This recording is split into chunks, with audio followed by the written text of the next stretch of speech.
Hope Shifa nakawombe owa program wewunyisa omwagalwawo eyavaayo okutambuliranga ku mazima n'okukugusizanga ensonga kale nno tumugoberere tetugenda kwejjusa kitegeerekeka so twebaza nnyo abantu abatuwa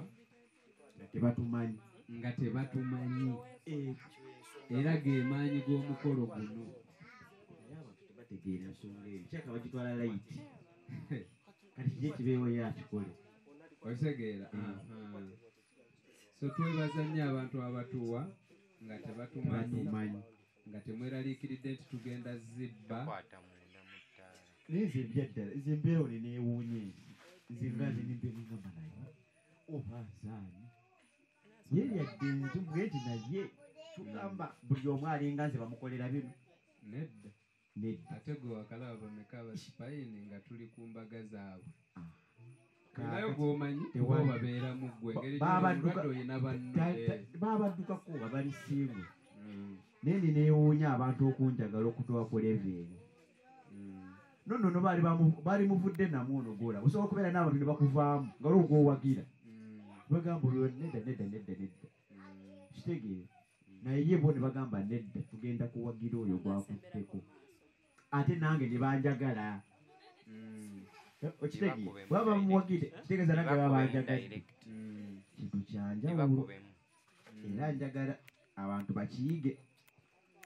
bakiyigire ddala kubanga nange kyatukoka nga nyamba omuntu gwe simanyi yadirebyose nalabye na famire ng'omwaka mulamba ng'omusajja adduka ku famire yamulekera abaana abo gayi yagenda Dubai abaana omukazi n'ofamire n'abavaako nimbalabira ate nga bbaawo ng'amumanyi gy'ali naye nga tasobola bbawa ssente zinimbalabira nakasi balabangako nga buli mwezi mpeereza ssente z'amata ndowooza owulira omuntu gwe tuyambako gwe twagala osanyusa tetuli mumuyambako twagala kubawa ssanyu okitegeere okitegedde nga buli mwezi okufuna omusaala abeera ku lisiti ino genda wali kwalaale nensindika ssente naye nga simumanyi kati natuuka eri simulabangako kozi oli mu ttiimu ki ttiimu mente obadde naffe emitima tuba nagyo ttiimu mente nammwe mumanyi okugaba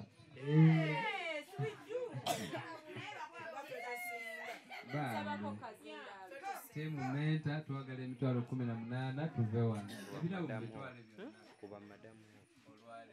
kati tusemberedde tulabe ttiimu emenye record mu last meeting kubanga osomye ttiimu Doni okuva ku TikTok ataddeko ssente bamuyita King emitwalo 29 atuwadde emitwalo 2 zimaze n'otuuka ku ssimu ttiimu Doni agiwadde ssente ye King emitwalo 2 agenda kajjayo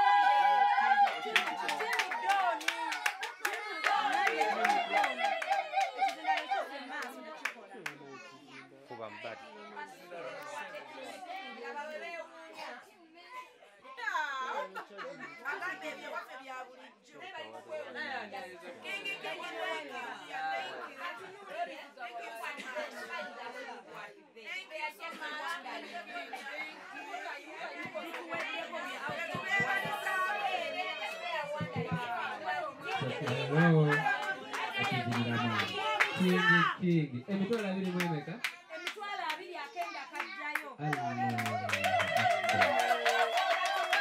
emitwalo 2 nasoza agambye menta webuuzisa biki owulira abantu kati bembadde ntogerako abantu bamuyita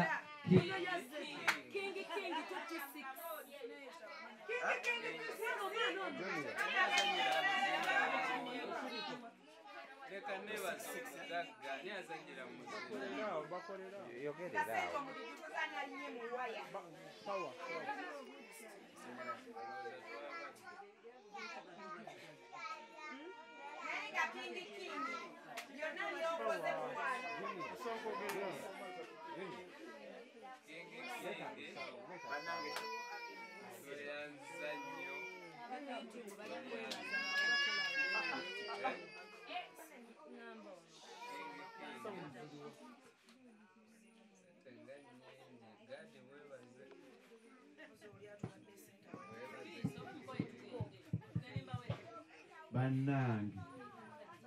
ali 256 oba 256 sente sinyangu naye lwakuba ekizibu ekinnuma olera ekinnuma nti ekituufu oba okooye ne babikumalako naye nzijukira olwezi nti abantu basinga kunyumirwa nga njogera ekigambo kino lwaki mu nnaku yange abantu banyumirirwamu buli atuwa mugamba nti tubulayo miliyoni ate kati 8 kingi bambi 256 webale nnyo naye nkakasa oyagala otulabe nga 26 nga tuzina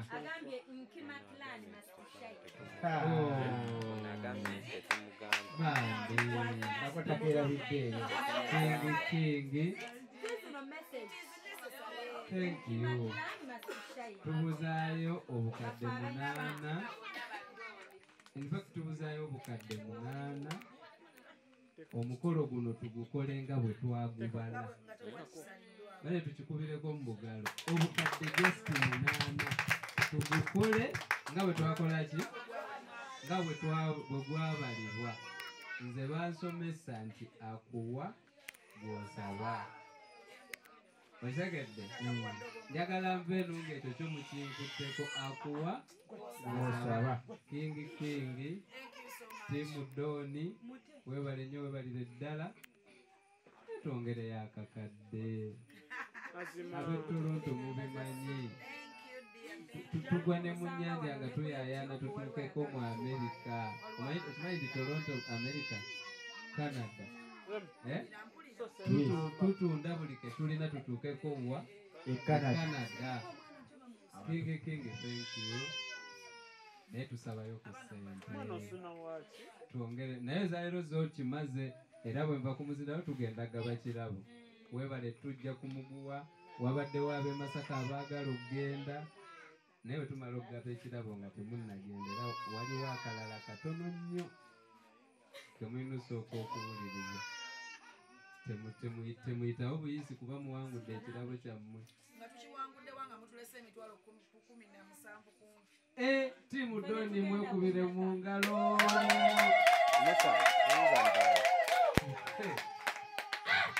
kiki weyabaddeyo ng'alinda bamale kuggwamu baleka adalinda mento olugezigezi lubaggo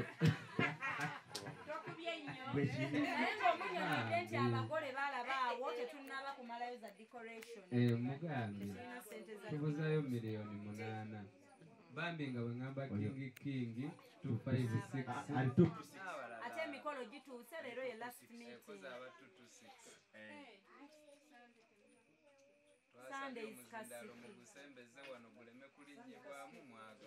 so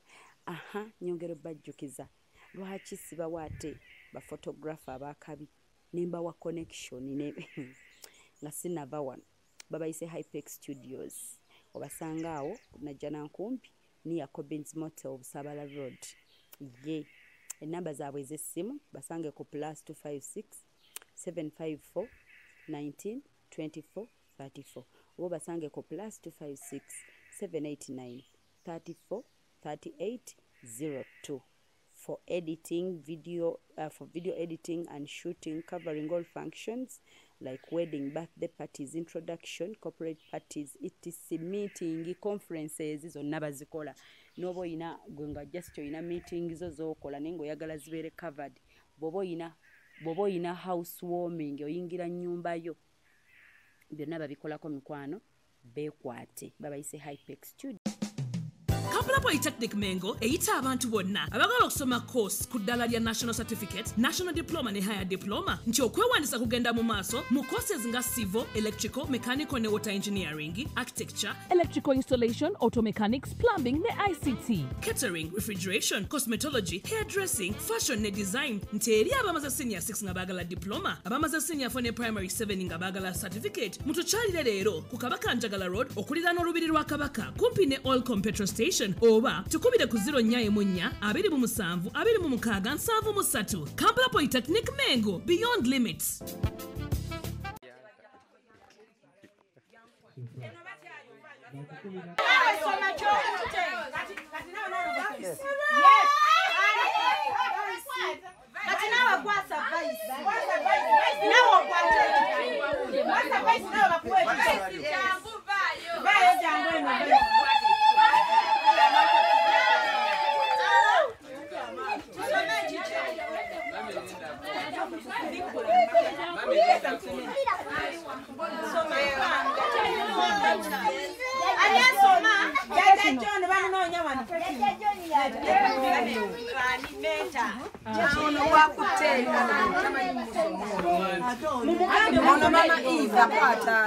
Mama Eva kati atokutte bibiri kati bamuwadde kati mukwatidde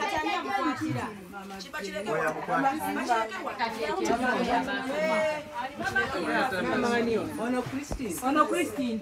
ani Christine webiguza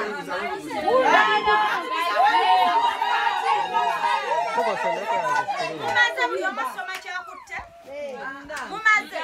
ani atanasoma yajeno kasoma kyokutte Jajeno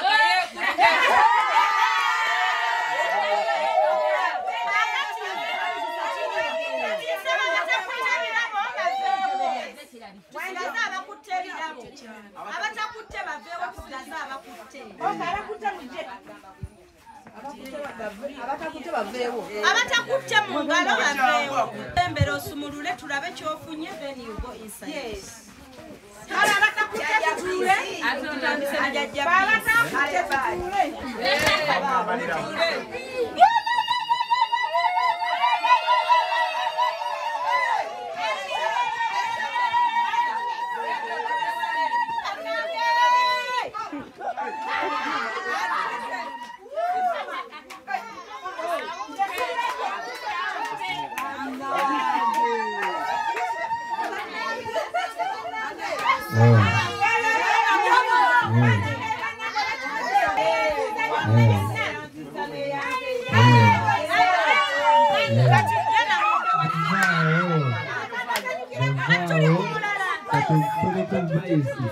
Bale buli omuntu muwe obudde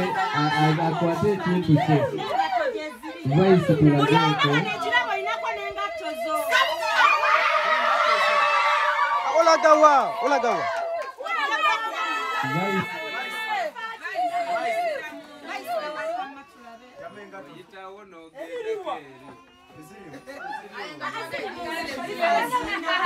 Vaisi yingire.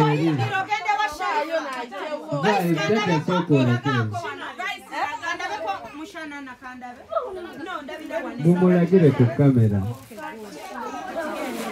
Okay.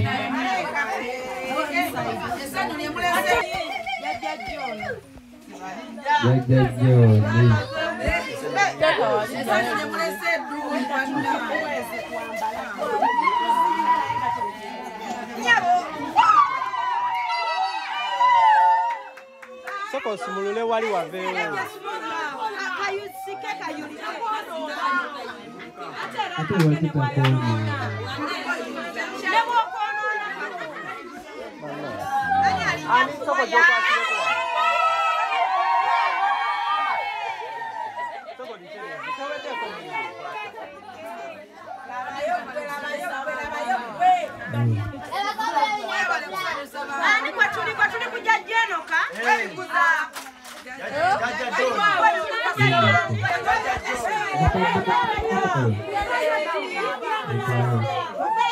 Mwana mamutu. Tula wansi. Tula. Oyimirira kiwalwe kirabo kyo. Tuli Christine webikuza. Ononye ekigambo ekyebaza ne kikubula. Kwebale nnyo.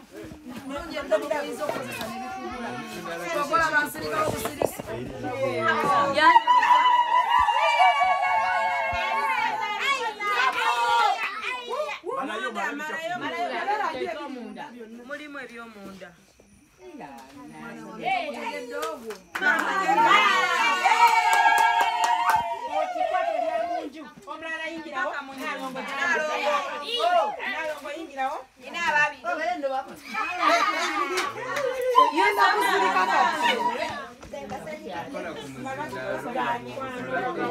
Muzinda gubadde guzikidde. Bukyalingako gutandika. Buli asumulula wane engatto ziri munda. Banaye kiki kyatuliko?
Obasindika munda kwambala mukuba wanga. Okay.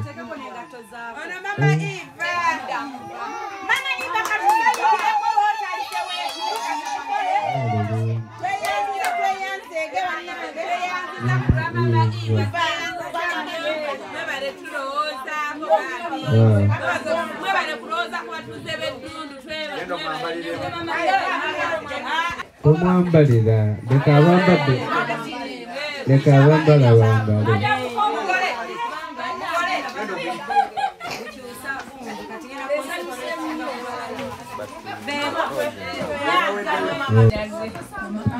Webale nnyo mukwano, webalire ddala,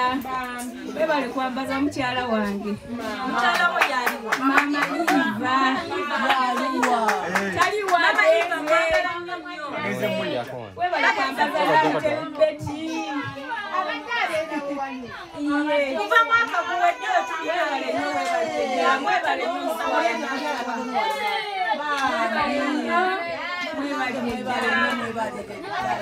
kwambaza mukyala Kavuma.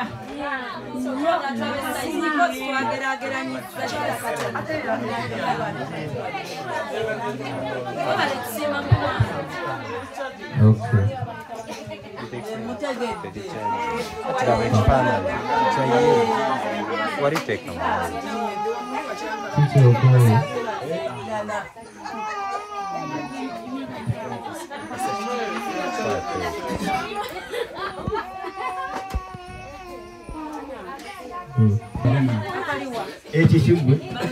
otubaliremu ng'oli mu kamera. Obwedda naweddemu amaanyi n'ekyayi ekyayalusa zittuse. Aliwo mumusabambi kamera Tubalire mu kamera. muteekamu kafiruta bakozesa kamera zitulwanyisa. Bwe bakozesa kamera tulwanyisa kafiruta mwekaza.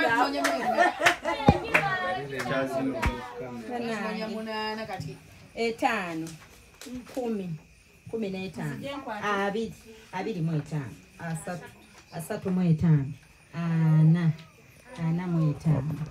50, 55, 60, 65, 70, 75 kinana 85 kyenda 95 kakadde wali sente zirabika sente zirabika bulungi sente zina engeri gye ziwunyamu perfume zonna eza brand okyuka n'ebirowoozo birinnya n'ebirowoozo bikyuka nakwata n'eddagala none mukwata sente tereze kamera ndaba tentunuddemu bulungi tereza kamera gwe ndi mufirita anyway filter ne boogireka kuba kibonyabonya nnyo abawagizi bange bwe bansanga baŋŋamba kyokka you are more beautiful in person kaddobo tagiteekamu 5 10 15 25 35 anala badde gadi abalamu omulembere gwita eno yawayi atano mu 5 nkaaga kaaga mu 5 musanvu 75 kinana mu 5 kyenda 95 kakadde wazuukukidde ku sayidi kireero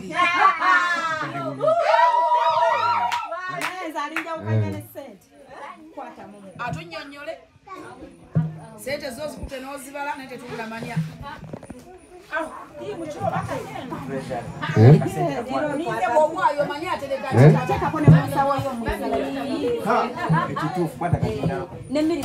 tuzimuwayingizeeko nazo mu nyumba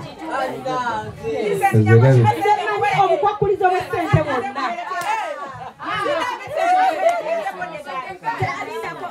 ateekeko mu nsawo sooka oziizemu eddakiika 5 mwami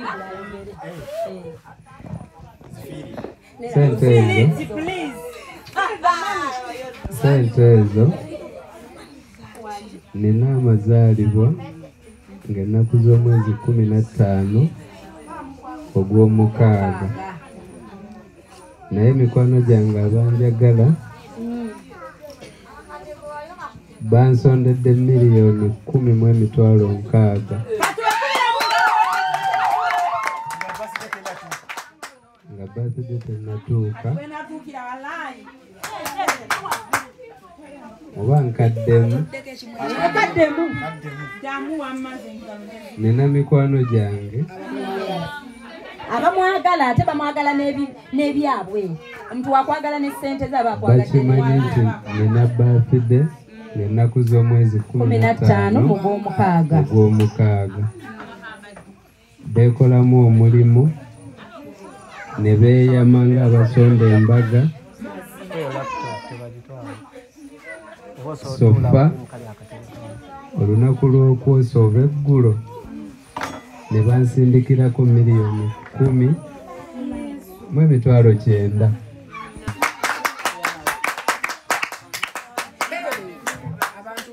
ku miliyoni 10 uliriza ku miliyoni 10,900 badde nina ebizibu ekisooka esimu yange baagidde esimu gyenkwata ya miliyoni 6 nagula essimu naye nga njigulidde mu mabanja kati nakutteko essente nensasula ki nensasula essimu obutabamalirayo byonna nazimazeewo wabula kyensobola okugamba nti ebbiri ze nafisizza bwe nazifisizza neŋŋamba kanzireete mu mukolo gwa gaadi and Vincent.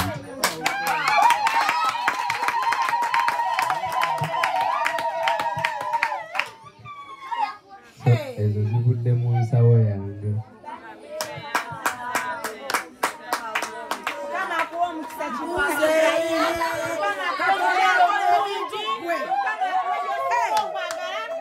Abadde banoonya miliyoni 8 tunoonya mmeka 6. Njagala bajjukizayo akantu kamu. Njagala mbalinde bonna babeerewo. Naye ne ng'amu naye kiyinza okulabika obubi nti tulinza abantu. Ntera bagamba wano nabagamba nga naakajja wano nti obugagga kwagala bantu. Ntero kibagamba nti bw'oba oyagala okugaggawala yagala banno nga bwe weeyagala n'ebibyo ntera okukyogera siri celebrity oba ninayo akayimba ke nakuba ate era siri munnabyabufuzi abantu olwokuba mbaagala nabo banjagala oba ntegeerekeka so si mukisa nnyo but abantu njagala abantu bwe mbeera n'omuntu nga tayagala abantu ankyawa kuba asobola okundaba nga tetulina kyakulya nengaba so njagala nnyo abantu nammwe mukirabyeko wano tuba tunoonya sente ate nenzigaba olina jjo zina nemmuwa okitegeera so meseji yange bw'oba owulira ng'oyagala kugaggawala gwe yagala abantu bakolere mbanyumiza wano busitole nga kenva onyumye kemubadde mutamanyi ani yali akisuubira nti omuntu abulwe 10 n'okusoma omwaka ne gugaana kati ate osobola okuba n'emikwano gyo ne bakusondera $1,10,900 ate nga tezinnaggwayo bakyansondera abanjagala wabulayo emyezi 2 zituuke nga 15 ogw'omukaaga olisegedde abazimpadde nabo bali bweru wano kumpi musobola okumpeereza ka mobile money olisegedde so njagala kwebaza ttiimu yange oba mikwano gyange simanyi oba kwemuli bazimpadde no sinnabagamba yadde ekigambo bazisindise n'ensirika era nabagambye abamu ne mbagamba mumekinge sure nga mubeerako ku meeting ya Garden Vincent ina kyenjagala oyisaawo so njagala kwebaza mwenna abaatuula ne mukola enteekateeka zammwe ne munsondera ssente ne muzimpa simanyi oba kibayisizza bubi naye nange ntoddeko obubiri ate nembugaba bayinza okuba baali baagala obanga puroguramu yawe bagamba naawe sanyukako otubeererawo nnyo naye bino bye bimu ku binsanyusa nze sirina ssanyu lyange ng'omuntu nze ntambula nnyo naye ne bwe mba ŋŋenda wanze tosobola kunsanga munyonyo oba ku Serena nga ndiyo bwogu tekibangawo ne bwe mba ŋŋenda eyo kutuwa kuwummula nze sitambula bwomu kuba nze nakikwata nti lwemba ne ssente mba njagala mbeeko gwendya naye ssente so kati ssente ezo bwe bazimpadde nensasula ebyabadde binkutte nenga zino ezisigaddewo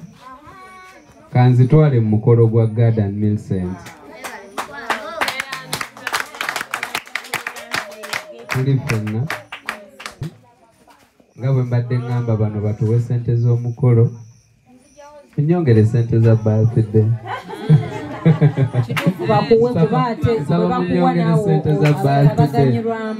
mama Masuma tebanyongere munyongere sente za birthday banyongere kati goyogera zino z'oleese watuwadda ssente nga apart from great opportunity era obadde watuwa ssente ng'otuwa noweeyama ebibyo ne biyita nako ne biggwayo n'otongera kati kyobagamba kituufu banyongereyo ssente za birthday babisabayo munyongereyo neyagale kati ze munamba ze ngenda okugendako emunyonyo nange ndye ku nkoko ate tugenda bba n'embaga twagimala nga sirina pressure okitegeera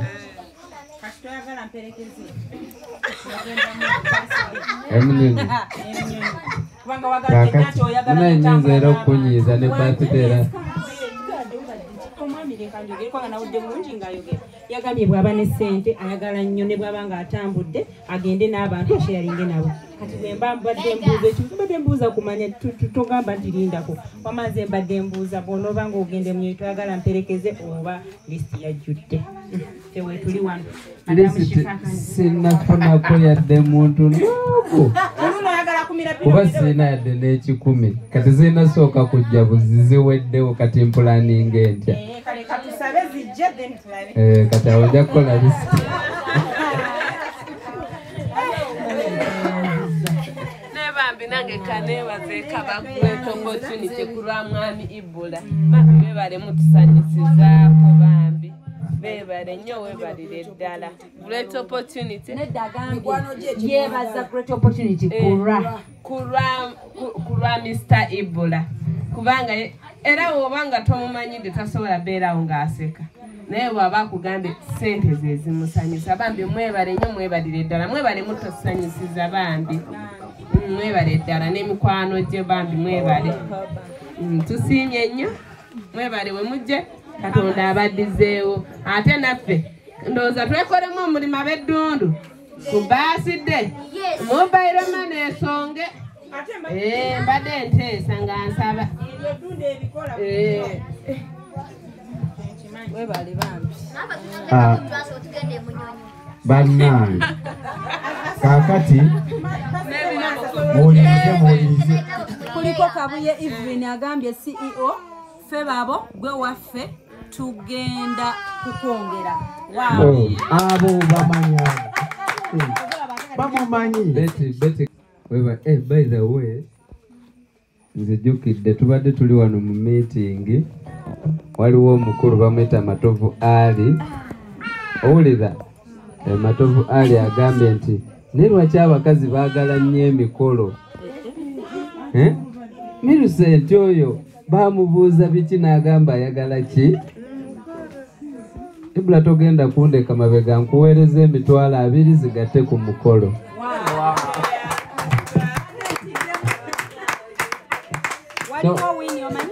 Matovu Ali tukweyanziza nnyo ezo muziteeke ku akawunti ya Great Opportunity azireetedde ku nzirina mu nsawo kinekewo kati wano waliwo Wini agambye nti kati awo Mr. Ibula atongereyo miliyoni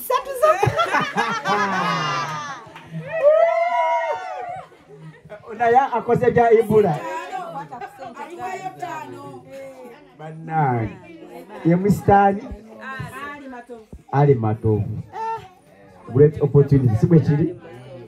bannange azitadde ku akawunti ya Great Opportunity abaana ba Great Opportunity bakoowanga Namayanja Mariam Shatra bamwita Shatra ali tulabira ku TikTok Sharifa I'm coming agambye atya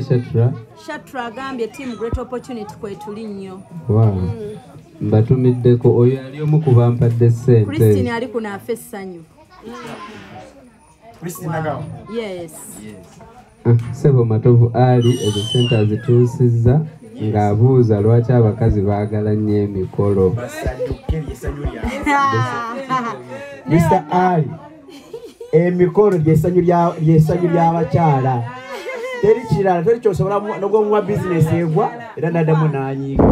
naye gwemukolera emikono bwotamuwa bizinesi aba ajja kulimira mpaka lasi obitegedde Ali bana Sharon okumira ky'omuliro bana tubulayo miliyoni 6 tukole abantu wabona kanonye sente tuongereyo miliyoni 10 mugambe no bali bulala mugambe wakaleta ko 5 sente zijjirawo zile taso kazili yaleta milioni kati siweze milioni 5 mwe mtwala 2 Great Opportunity yoka kati yeye asasura ku venue yes sene zetu asookezaayo ddala yasasula venue price gye basooka otugamba n'agimalayo yes nasooka nempa 5 yes nemala nensasula ne venue yes kati nezo nange nyinza obba nompezezayo miliyoni 3 ng'ovudde mu zino ezawano kati waliwo bajeti yakyo tebanagitegeera eyo bajeti givenaku kati eno atawo kirale anti nazo ombanzi balanga sebo biba bingi anti mba njagala bategeere kyonna mikolo kitwakateekamu okitegeera kati kino kyono kingi nnyo ate anti tovola bwe mba nzisaba nkimanyi sisaba besiwadde ngendo osaba nti mutwongere ssente nga nange manyi naakateekamu nga 7 ebyaddala okitegedde ngendo ogamba banaye mutwongere ku ssente banaye tusaba ssente nsaba kuba nange nkimanyi nteekamu kitegeeza kyensabira njagala kitambule. Kakati abantu b'Eddondo mukiwulidde omwami Ibrahim Kibuuka yabikoze miliyoni mumukubereko omugalo obwera temunamukubirako omugalo wezivudde gutoloza tabadde talina byazikozesa gwegamba omutima oguze simanyi ogwo omutima njagala muve wano njagala miitingi zino zigende kuva tuve mu mbaga nga bwobadde olina omutima omulala okyuseemu naawe bwobanga zino miitingi ozatandika nga tufunangako kyoyize era tojja kuyiga at least ibeerako kyoyiga omutima ogwo omugabi gukubeeremu bwoba tolina gwesimbemu nga gwe kenyini va ono osabe essaala tinjagala mutima mugabi omunyingira kimbeere nga bali oweegombye abantu nze ngamba bulijjo abantu mwegombe ku bantu emitima gyabwe so ekyaddala Ibrahim nze nkwebaza oyo ye sina bwe mwebaze kubanga muganda wange ebyaddala anti kati ye kuba kati banno we muba mulabiddewo nate yamanyi kuva dda kuva 2016 nga nene Ibra kati bwe ngamba nti muganda wange mba nkitegeeza so nze abamulaba bamuneebalizeeko nze simanyi bwe mwebaza naye mba nsaba nti bw'oba tulina mutima mugabi guyige gukubeeremu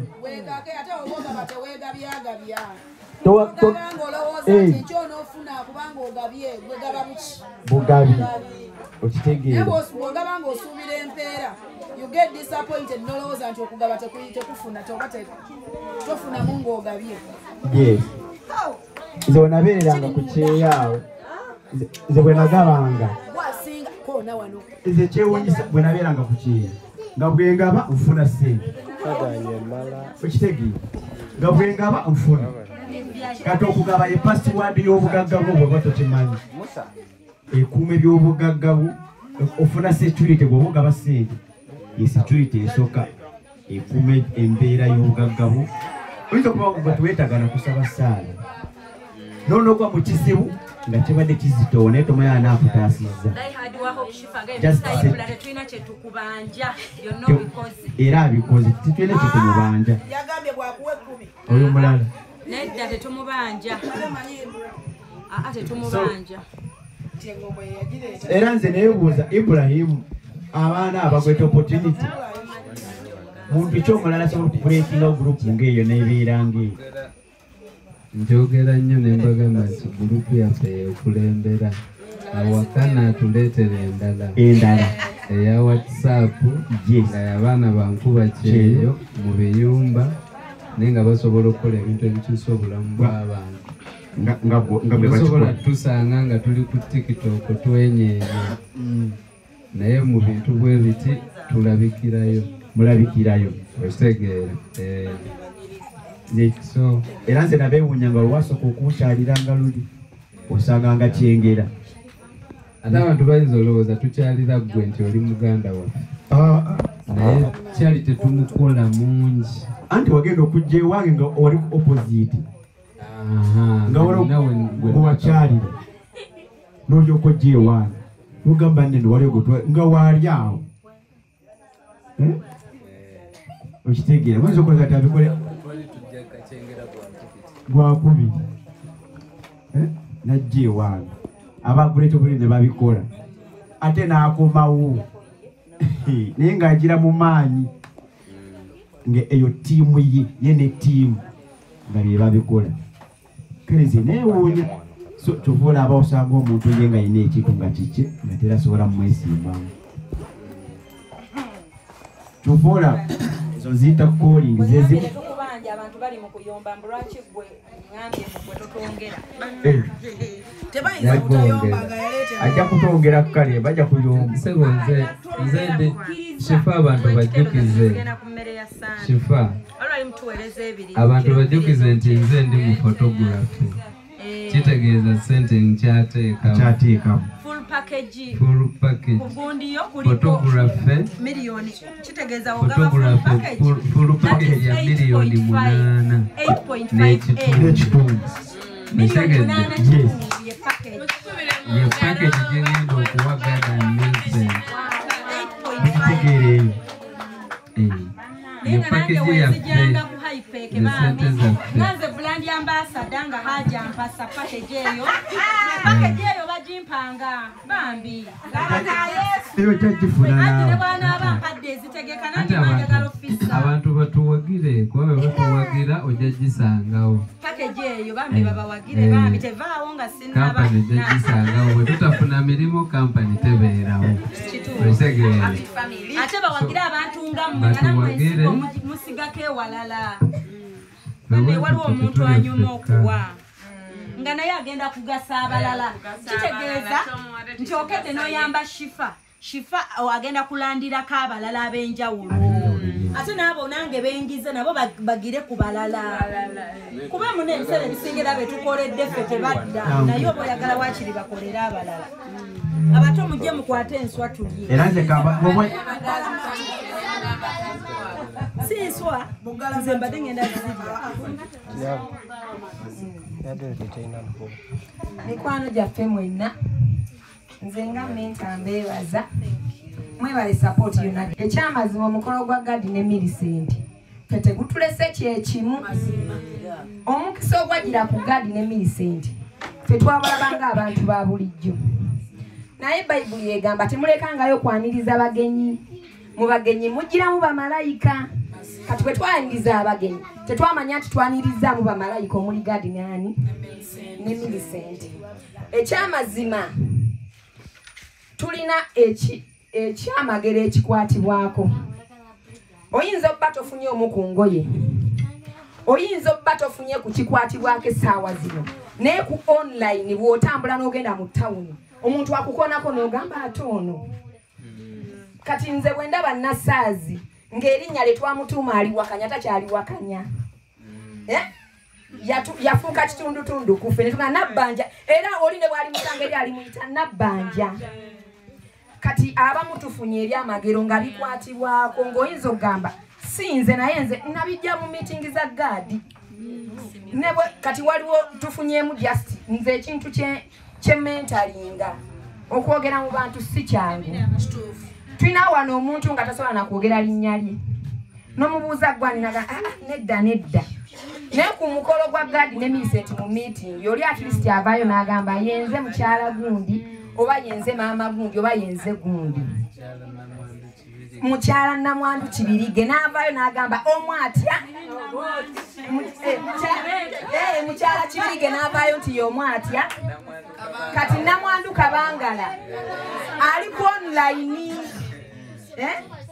banaye twebaza mwenna abatubeereddewo buli atodde buli 100 buli atodde kyonna ky'olina abawagidde ttiimu nakati mukyatoola abamu olunaku lwaleero mujje n'akali ku mobile money akatini n'ogamba leero kankaweeyo tulabe at least nga waliwo ekituukako bamikwano tweyanziza tweyanzeege naye ogwo omukwano nze mbadde nsaba tegukoma wano wokka tusigale nga tukyazimba ogwo omukwano newankubadde nga tewali kamera tusigale nga tukyebuuzaako tusigale nga tukyayagalana zeemu ekyamazima waliwo mu kitundu kino ze mpangadde emyaka kati 10 era nabuuza Millicent naye Millicent omanyi kyoli mu bantu giri emyaka 3 nze giri 10 abantu abakwagala nze abamu ndabira ddala nga bakwagala ebyaddala ng'abantu abamu balaba nga bagumu naye manya ekyo kisa kya Katonda omuntu n'akwata kyalina naye ng'omulaba nga mugumu si mu bubi si mu buki naye ng'omulaba nga ti nange kino kyange naye olw'okubanga mukulu Ibraze nga ayogera n'agamba baŋŋambye nina okuwaayo 10 nze sirina neno omulaba next week ng'akoze eki ngazze olwasooka balinga bagamba oba tebalina byakukola abantu nze sibitege ng'abamu tebakola ki tebabitegeera naye last moment buli omu akoze eki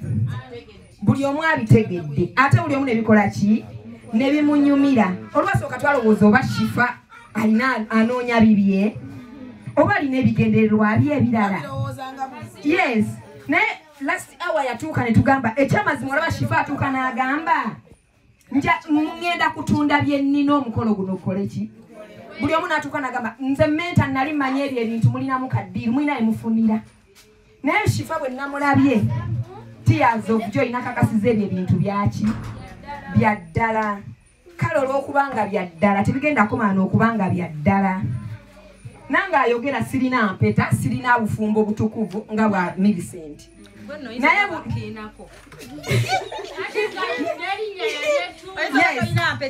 sirina mpeta naye bankiina omulangira n'anteeka ewaka kati emyaka 14 ndi wa mwami omu Nfumba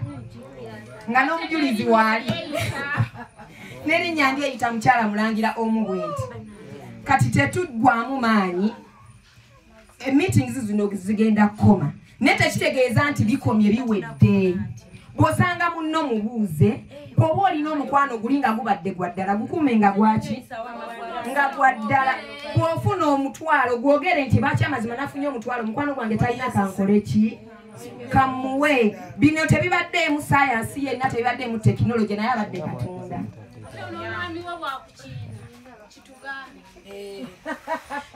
kubanga twebalize ne mulangira okukkiriza okubeera wano bannange ekyamazima nange kanneebaze Katonda ku lw'ekisa kyampadde olunaku lwaleero okubanga essaawa zino okuva mitingu ezatandika mu gw'omwenda mu gw'omusanvu paka nakati nga nkyali mu meeting abaami batono paka sawa 6 kubanga timu menta kubanga simanyi neiba yajja no sawa 6 sawa 5 goyingira ewaka bana njagala okwebaza omwami wadde taliiwo naye yaŋŋamba ku lunaku luyajja kola ki nange neebaza bana esinti buli omu akikola ne senga w'abaana abeerawo naye otuuka n'avaawo naye n'agamba naye ggwe sinti buli omu akisobola era nfundikira nkubiriza abakyala mwenna tubeere bagonvu olugonvu lw'olujegere ge maanyi gaalwo tubeere bagonvu tuwulirize abaami baffe ebirungi biri mu maaso wadde buli agamba ate ebirungi ndibisanga ddi naye ojja bisanga ne Millicent yatamanyi nti ebirungi biri mu maaso agenda kukola ki mukama abampiira tubadde tusaba abambala bwe bajja batuule ekyemmanga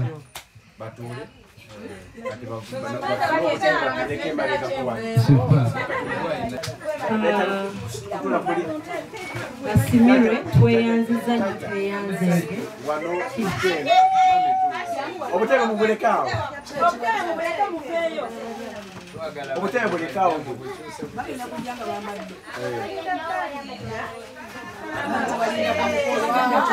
bagenda kwambala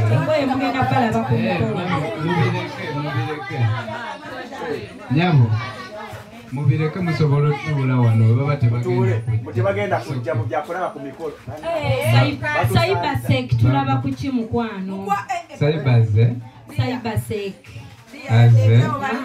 kwali naye tuyinawo Asimire Sadress asose n'atuwayo emitwalo 2 ekyo kituyambeko ku mmere ya Sunday ya Easter mujjukire tubaye twagala tulye kanyama kakoko kacere katooke ne kasoda kati atongeddeyo 2 ku Christine yatuwadde 15 17 ku mmere ya Sunday kati bw'amaze atunda binyeebwa kaleere bwe tubanga tuyinako ebinyeebwa ku mmere y'omukolo yatuwaddeyo kilo 5 shezaaaaonya kilo 10 yampadde kilo 5 zijjeyo gyali bamuyita Asimire Sadress abantu no bajja buzzi naye nga bambi ani ayaniriza Cybersec tusanyusa nnyo okukulaba kozi timu menta Saiba sekete Saiba tusanso okulaba webali okujja lwakuba maamu ozerete naye amawulire agaliwo nti tubuzeeyo wakimanyi tubuzeeyo miliyoni nga 5 omukolo gugwe miliyoni 6 mu sente nga ziweze maamu tubuzeeyo miliyoni 6 Saiba tusanso okulaba nibo tufunyayo gwe miliyoni 5,000 nga tumayo already watuwadda banaye atasiima abulwa muwa Saiba mukubire embogalo webale tuwagira webale kujja n'ofiisi obudde nogakobereko just tukugambako bugambi Saiba seka tusapotinze kuva mu kwanjula mulina tuli bwetuti nga waali for us. Thank you Saiba seka tukugambako kuba tumanyi oli wa mu nnyumba kiki kyetubuzaayo tetuli mumubanya nti bw'ataatwongere tugenda nnyiga no tumugamba tumuwa bwe update nti kati tubuzaayo just miliyoni 6 budget ino yali ya miliyoni 3 olaba tugituuka okuba nga tugibuzaayo 6 njagala kwebaza nze bemmanyiko ba great opportunity abalala sinze nabawandiika tubeebaza nnyo okutuwaayo miliyoni 5 kakati bagaseeko n'abiri kitegeeza tuli miliyoni 5,200,000. Thank you so much.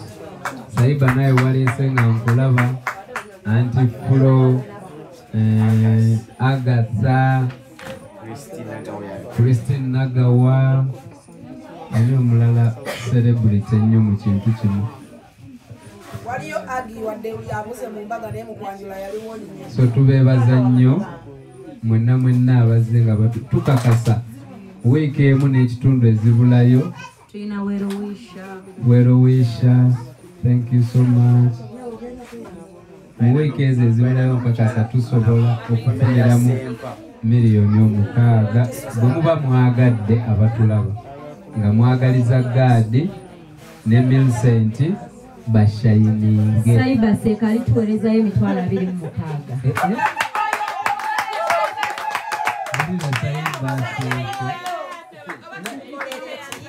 Saiba hapana na tatabanga mfana.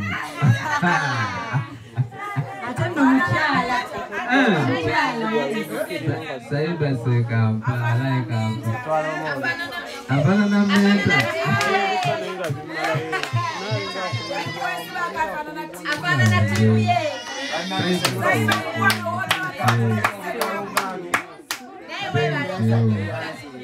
Thank you, Saiba.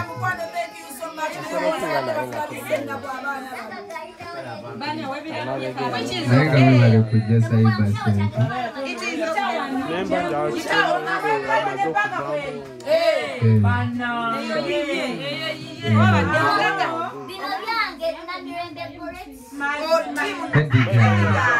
Timu Dono.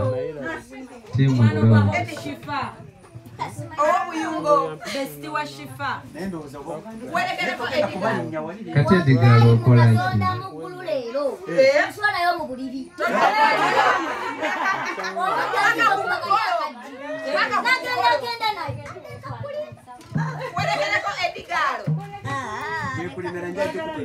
Sitao okola ki? Avuga mmotoka agenda. Mbuye ne wayimirira wayagala.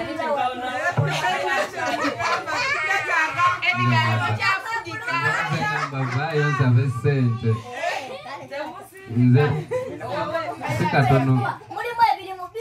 mukolo guno kugwenga sifunyeyo kirabo. Tonumya nnyo vaayo bambi. Naye naye njagala obajjukiza kuba nkimanyi miliyoni 5 zijja labika. Nsaba obajjukiza nti bwe tuba mu mukolo nayo session y'ebirabo.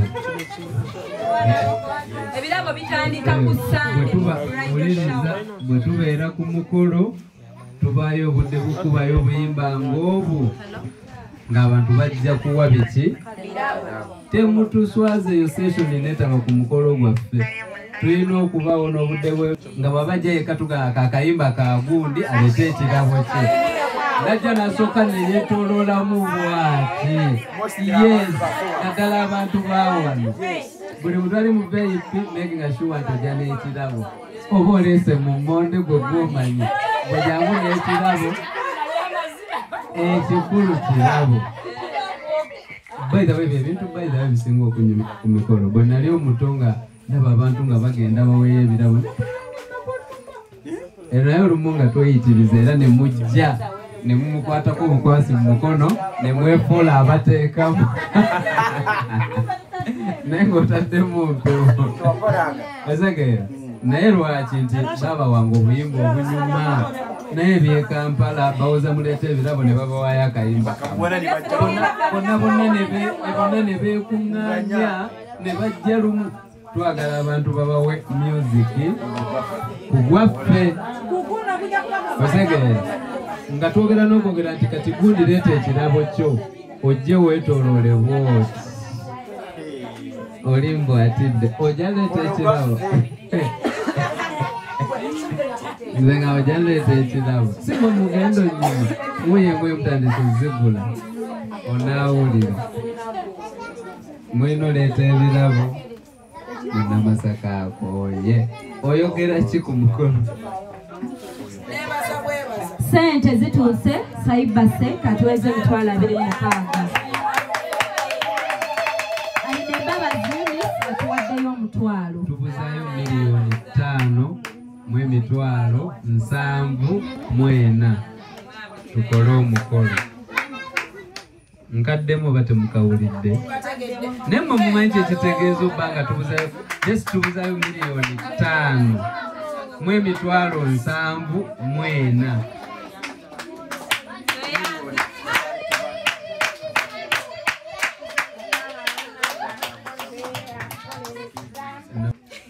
owulira yamanya nasaazi noeri nabbanja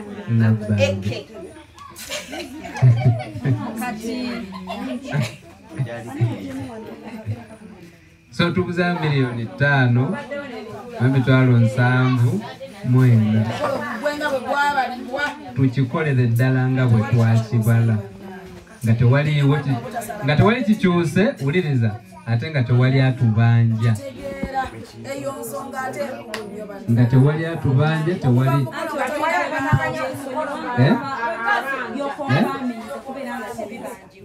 osegedde owulira otya oba ekyo ekibuzo nakyo kikubuuza emirundi emeka owulira otya nze ndi mubiri ebyaddala nze mbeera olindaba nga ndinga ali mu birooto ninzuukuka nindaba nga linga byaddala ninzuukuka ninga wakati oba nkolinki omanyi omutima gubeera nga bwekisaawa era guba musanyufu guba happy buli kiseera mpulira nga ndi musanyufu kati nebuuza ero yenze gaadi kati nga sinaweza mwaka eba eddundu wano ngweza nga 28 guno omwezi nga 26 gwe bangatta mu mwaka ogwennyini wenagendereka bantu kugamba neyebuuza ogwo omwaka ebintu byakakolebwa nzaani mu maaso g'abantu mu maaso ga Katonda nze ngamba nze omanyi ntera kweyita Aburahamu Aburahamu jjajja waffe iyo kakati mu Bayibuli gyensoma mwoli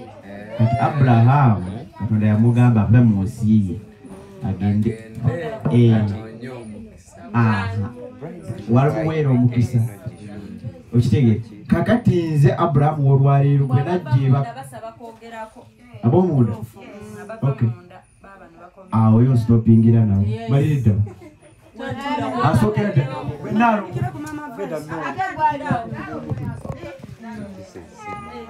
bannaye twagala kwebaza bannaye oba mbagamba entya era nabagamba nyuma nga kasooli susubirako olwo olunaku oba munantegeera bakuzenza kulingizaako bagamba owete waliwo ekinyonyi ekibeera ku bendera abaganda kyebayita kyako ekibeera ku bendera y'eggwanga eŋŋaali ate ankoyipula kasaba bulidde ngenda kutunulanga ŋŋaali nze nnyumye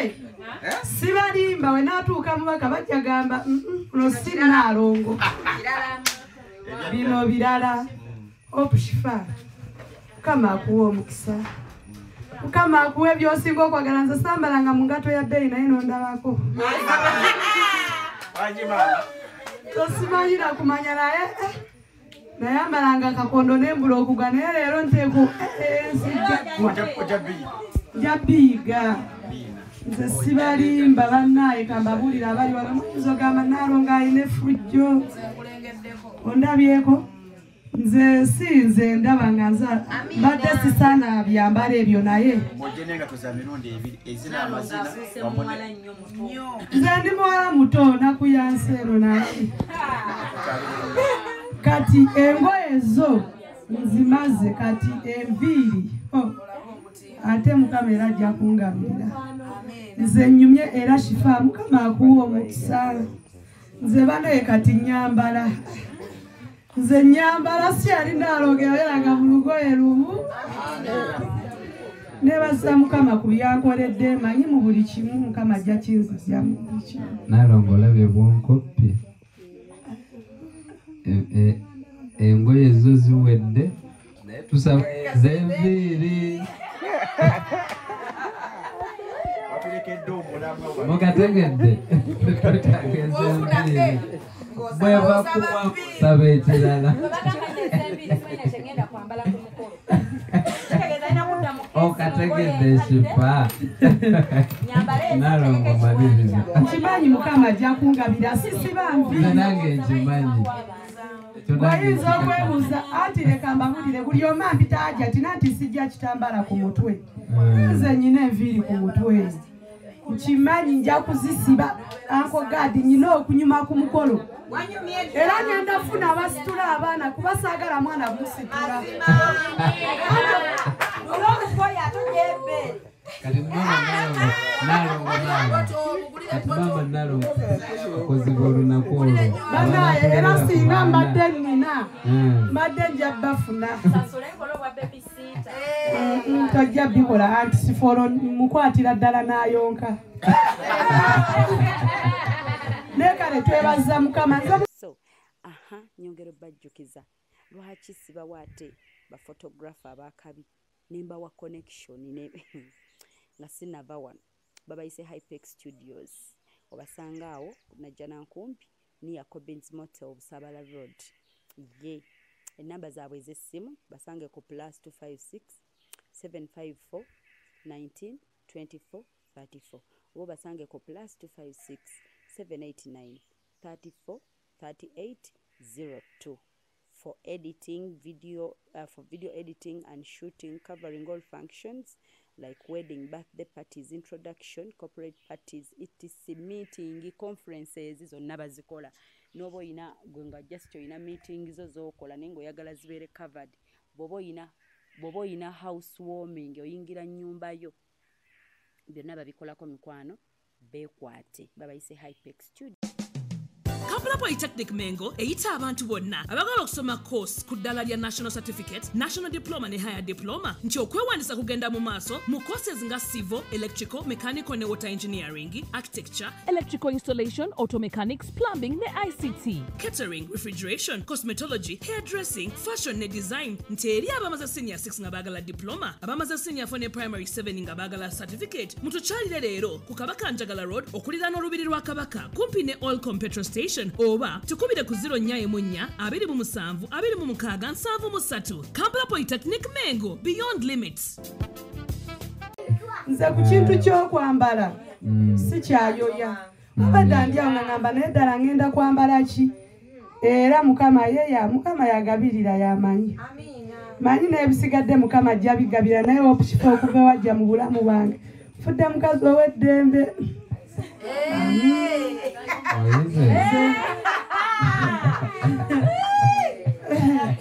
nze njiza beera nze nzobeeraawo Anko Ibra n'atera okumala kaneebaze neebaza abantu bonna abali banaye antifa b'okolagana nabo bampadde akasente luli bampa akasente abaana bange baali balwadde n'ensasula neebaza Mukama ambeererawo nzagala za nviiri onyume bulungi mpulira njagala kusiba nviiri nze ndi kakazi kalungi mwe mujja kundaba mpulira njagala kusiba penso simanyi kuba amazima mbadde ngambye na Millicent ebiviri byalina abimpa embisibisi mumubuuze mugambe abigambye wamma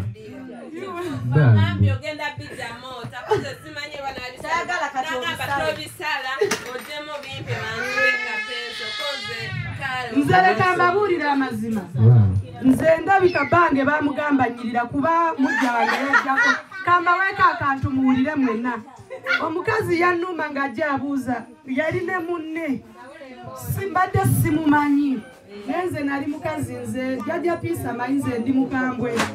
omukazi najja ne munne ne bagamba abeeno jjukira ku buzigo tuli bangi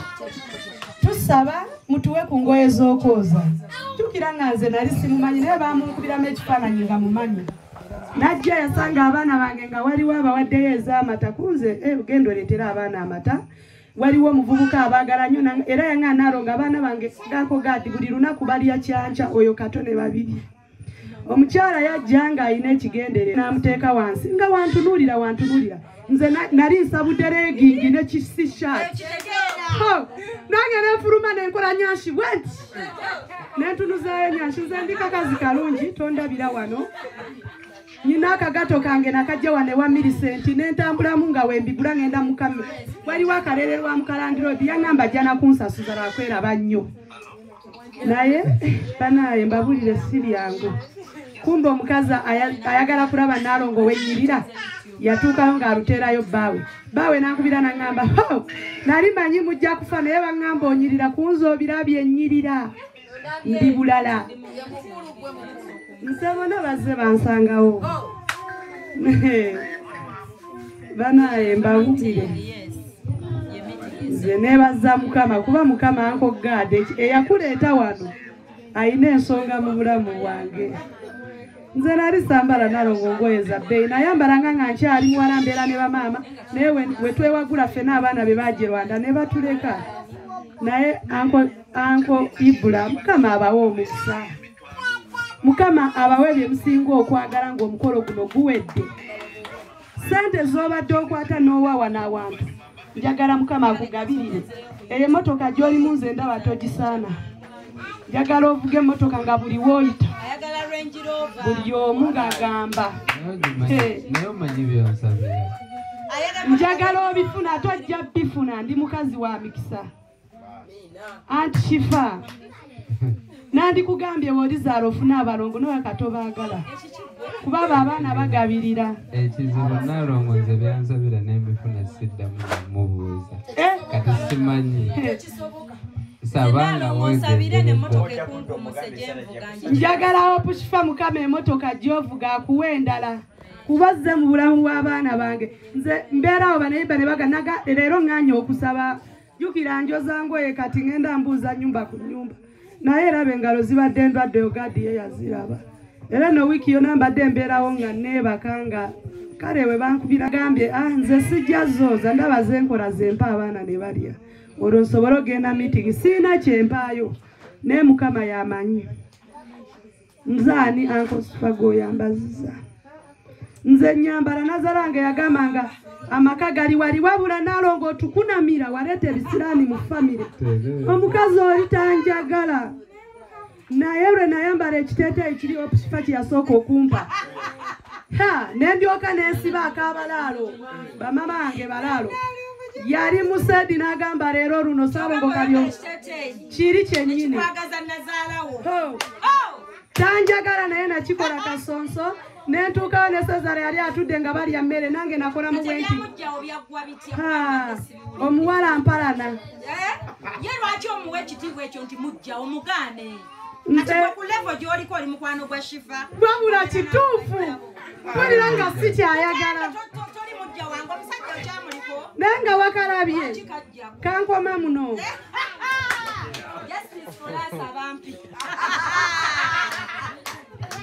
Naye ati Kifaraka kye neebaza. Nze bba wange ntaddeko abakazi bangi n'ambonyabonya n'atunda n'awantu w'abaana. Yali amanyi nja somoka Lwera ngende ewaka ntandika okuyiriba. Osigadde Kampala kuno. Tova Kampala. Naye we bankubira ewaka ne baŋŋamba ayitawo n'abaana n'abagamba mbabuulire. Nze nafuna opusifaane ankoyibula. Sigenda kujja Masaka. Nenebaza Mukama newe nebaka Mukama byonna nabimulaga. Kati buli ayagala muge. Ebigambo ebisembayo. Nebaza abantu bonna abampadde ku ssente banaye mbebaza Mukama abawa omukisa. Mwebala okungabirira. Nzaani gwe mugabirira atamanyi na peeni mu ssomero. Nzaani gwe mugabirira abaana.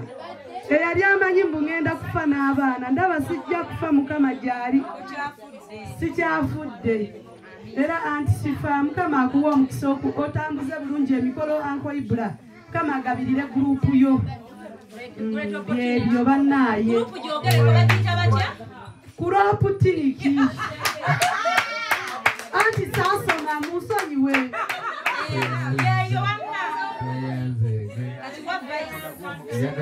Milicent mulaba mwana bano sibalaba nti bazzukulu mbalaba baana nze buli omu ndaba tewali asingako munne kuba ne bwaba muto wa myaka 3 w'omusalira olubala bamusaayi gwa ready nango w'emyaka 8 wonterako olubala nvaamu musaayi era nga gwa ready kitegeeza nti tukola ki twenkana teri asinga munne era kyekintu kyendabye ku Shifa teyeemanyi wabula amanyi bantu bwenzize n'ekirabe wa Ibula teyeemanyi alabanga bantu beba teri kaana ke naalabye nga tonkwatako gwe oddugala sati yange enjeru ojja giddugabe sinnamulaba era tujja obwana ne bumwe talina kaana kaabugula naye omuntu ali smart aba tayagala bwana buto mukola ki okitegeera kaana kajja kunzirugaza kajja naye Shifa obwana abuwahaaga osanga abusitudde kale bannaaye ebigambo byonna bingi naye kansabe Mukama nkome ku bino afunye kyafunye akitwale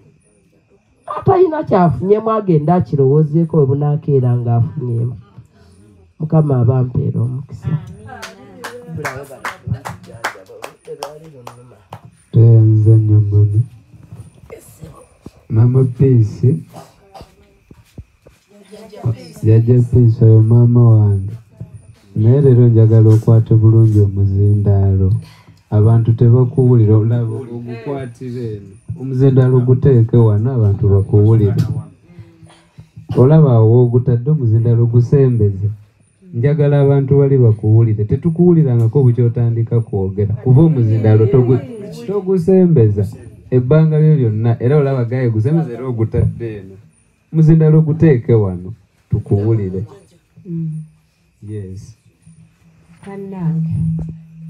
nsanyuse nnyo balaba olunaku lwaleero ne bulijjo tubeera ffenna naye ate olwaleero lukoze eki lunsuseeko okumanya lususe n'ennamba gye tubaddemu ebadde yanjawulo kati noweebuuza ate ku lusande kinaaba kitya bannange neeyanziza nnyo byonna tweyanza ekyekabaale kyatusukkako ate ne kinkwasa n'ensonyi olw'ensonga twayambala engoye ne tuzigubya kuba twazirinnyamu zonna naye ne tutuuka mu mmotoka ne batugamba tuzitwala ne ŋŋamba bannange engoye ezitali njoze ebisooto byonna byonna tulinga abava okulima nti tewali buzibu nze kennyini ze nazipakira mu nsa naye kyankwasa ensonyi engoye ezidduka ne ŋŋamba kati banaatandika batya bazoozi tulinga abava okulima engatto nga twalinnye zonna zaggweredde mu ttaka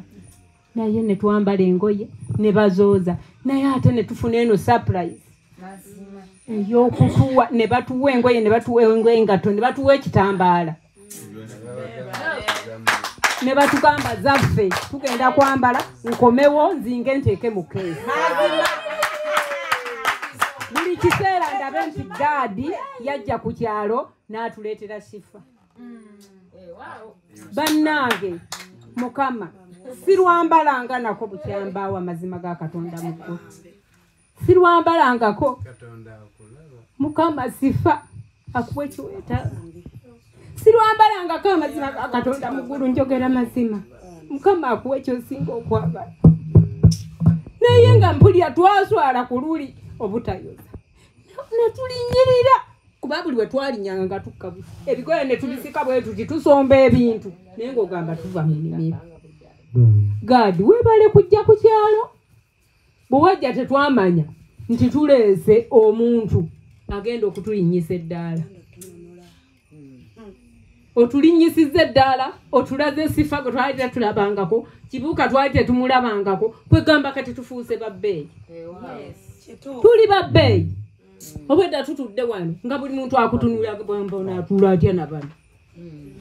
Nze mbeera nnyo n'abantu n'owuli oli bw'ayogera. N'omutunuulira naye nga ffe baani. Mukama abawe bye mwetaaga. Mwebale nnyo mwebalire ddala. Abasigadde mutulinde mujja kutulaba ku lunaku luli. Mwebuuze nti ono nakyazze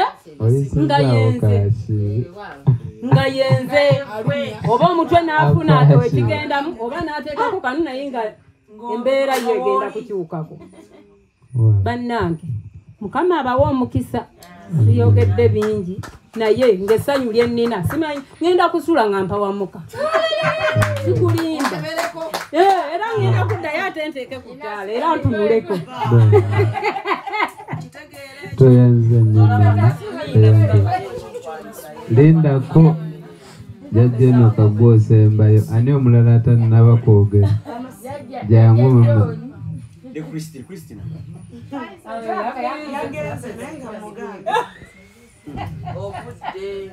Kitegeerekeka. Mulala goku.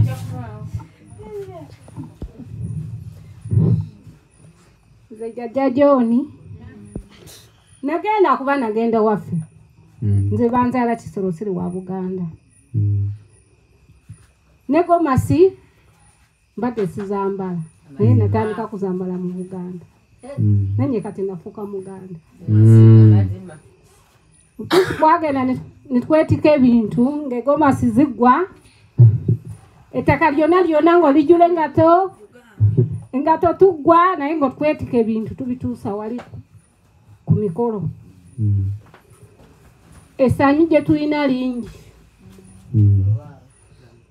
Anti Kifa otuwadde emikwano ne Ibula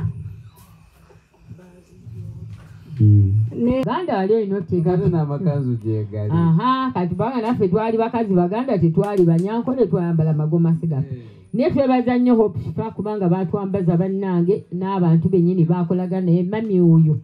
nazimeera naye mami yatulabirako Hope Shifa.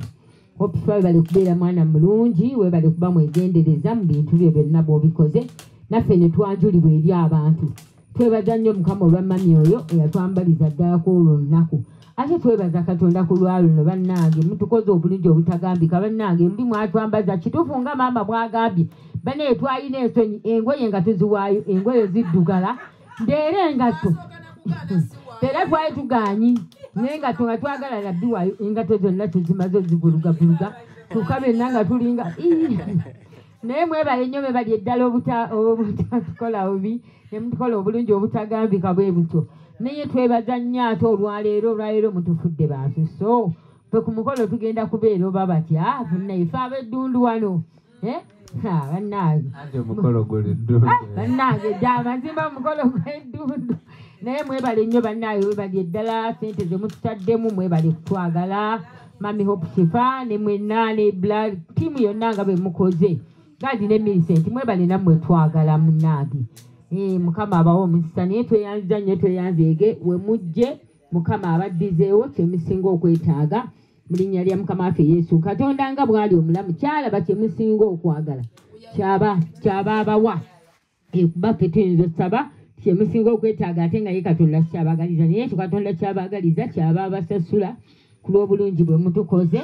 kubanga mutwambazizza ffe baani abambala engoye ezifaanana bwesyo ezinyirira bwesyo nga tuliko n'engatto ffe mutumazeeyo bumazi ebyemitwe mukama yamanyi bwanaabikola nabyakoze bino n'ebyemitwe ajja bikola ekitiibwa n'ettendo tubimuddiza oyo katonda abeera omulamu kama abawo omusa kasule kyemusinga okwetaaga kifo nakyoyogera oba tuwedde eddala essaala tusaogalewo miti kale katwebaze katonda kitaffe omwagalwa ayinza byonna katonda ow'amazima kyamazima taata mu kiseera kino tukwebaza bwebaza tuweebale nnyo mukama weebalire ddala katonda waffe taata olw'ekisa kyo ekibadde awamu naffe mukama tukwebaza taata omulungi tujjukirira ddala mukama okuva ku dde wano mukama taata eya surprise ya Millicent ne Gad mukama olwaleero otutuusizza ku kino mukama taata wasobozesa Gad n'agenda n'asasula omukyala awatali naye n'amusasula muwendo matiribona mukama weebale taata omwagalwa ayinza byonna nkimanyi mukama taata okugjako obulyazaamaanya naye n'abeeka baali bakyakinyumyako mukama taata omwagalwa ayinza byonna ennyumba ya Millicent wagisanyusa mukama weebale ate olwaleero ogenda kusukkuluma mukama ng'abatukuvu bano bajjeeko baali abazadde ba Millicent nga bajja mukama wange taata ebakka edundu mukama e Kampala gye bagenda okujja ate mukama babeere ku mukolo guno mukama wange taata ogw'okugatta omwana waabwe mukama ng'alayira taata omwagalwa ayinza byonna okukuumagana n'omwami bwe n'omwagalwa we taata ennaku zonna ez'obulamu bwabwe mukama tukwebaza katonda waffe gwe yatandika kino ng'okozesa omuzaana wo Hope mukama taata omukyalo ono twongera omuwonga mu ndagano y'omusaibu mukama taata nga gattitwako n'ekibuuka mukama taata ne bonna abali wamu nabo abakyala bonna n'abaami abaku online mukama abeewaddeyo okubeera mukama ensonga taata ekyokuddamu eri amaka mukama wange taata ga Gad ne Millicent tukwebaza olw'omukolo guno gwe baakavaamu mukama okubasanyusa obulamu bwabwe mukama taata obawa ekifaananyi ekirungi ekya happy family mukama tukwebaza olw'omulimu omulungi ogwo mukama gwe wakoze webali nnyo ebali eddala era bwetto tukkirizanga amaka ago olubeerera mukama ekyo tekigenda kukoma mu kifaananyi kigenda kuba bwe kityo mu linnya lya mukama waffe Yesu bajja kusanyuka bajja kuzaguza bagenda kwerabira ennaku yonna kubanga balina story empanvu naye gwe katonda ajjawo ennaku mukama wange n'oleeta essanyu obibajjako byonna kubanga osobola tewali kikulema taata tino mukama wange ssebo twongera okukwasa mukama wange taata abateesiteesi bano tubakwasa mukama wange ssebo taata ffe tubadde wano tuteesa ne tusonda ensimbi naye ate waliwo abeeteesiteesa abeetisa omukolo guno okusinga okuva mwami kibuuka mukama ne banne bonna be batula nabo mukama tubatadde emikono gyo omukono gwo gweyongera okuba nabo mukama omwewa amagezi okulungamizibwa ate era mukama oyongere okuggula ensonda zonna ez'ensi ennya ogye ensimbi ezibulako okulaba ng'omukolo guno gutuukirizibwa nga bwe baagubala mukama kyekiruubirirwa kyabwe nga bwe baabala omukolo guno ekitiibwa kisobole okuddira gwe katonda waffe tewali mulala agenda kutwala kitiibwa gw'ogenda okitwala katonda wange taata ng'ogulumizibwa ng'owa omukisa bano abakoze kwano gwange taata bwetyo mukama waffe twongera obbawonga mikono gyo batambula lugendo tuyina nasaazi mukama muwala waffe taata alina okwagala kungi nnyo kwawaddeyo okulwa omukolo guno gwa Gad ne Millicent ava wala Masaka taata n'olwaleero bwawulira ng'ateekwa okuddayo mukama gwe katonda ayinza byonna taata yamutambuza kuli n'omutuusa mukama n'olwaleero tumutadde emikono gyo bonna tubakutadde mu mikono gyo olugendo lwabwe bakulembere batuuse emirembe ate era tukwebaza mukama ku lw'olunaku lwaffe olusembayo olwa miitingi wano